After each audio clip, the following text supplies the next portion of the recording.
Bonjour, je m'appelle Damien, je coordonne le processus participatif d'Il fera beau demain Mouvement Positif et je vais vous expliquer ce que nous faisons avec les plus de 2000 idées qui ont été déposées sur la plateforme les 5 derniers mois.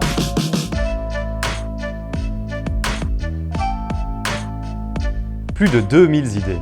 Vous imaginez bien, c'est un travail énorme à faire manuellement. Et ce travail commence par la reclassification. Là, nous sommes sur la plateforme et je vais dans l'enjeu économie. La proposition consommer une alimentation saine se trouve dans l'enjeu économie. On va la reclassifier pour la mettre dans l'enjeu santé. Toutes les propositions de la plateforme se retrouvent dans cet énorme Excel. Toutes les propositions, tous les votes, tous les arguments. Alors, on va la reclassifier dans l'enjeu santé. Ensuite, on en profite pour compléter les domaines institutionnels, les niveaux de pouvoir concernés, et voilà. Une fois toutes les idées bien rangées dans les 10 enjeux, nous avons entamé la phase de structuration. Nous avons donc, par enjeu, groupé toutes les idées qui appartiennent à un même objectif qui permet de répondre à cet enjeu. En septembre, nous vous retrouverons pour la phase de codécision. Nous allons là discuter avec vous de ces propositions et valider celles qui formeront la colonne vertébrale de notre futur mouvement politique. Vous imaginez bien que nous ne pourrons pas discuter de 2000 propositions.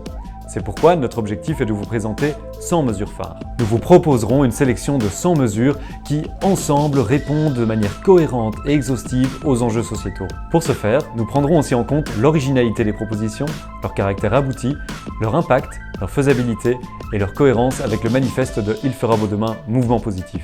Ces 100 mesures phares forment une pièce à casser qui sera soumise à débat à partir de septembre dans toute une série d'événements et de formats. Tout pourra alors être remis en question et débattu. Il fera beau demain est un processus participatif qui a pour but de lancer un nouveau mouvement politique.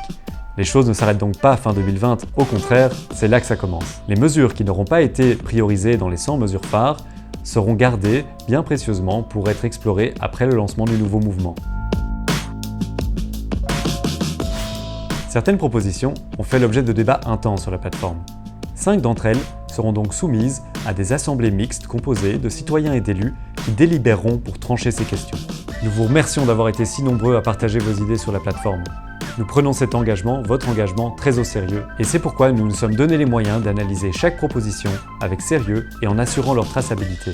Grâce à ça, vous pourrez suivre le chemin de votre idée à travers le processus. Merci et on se retrouve en septembre.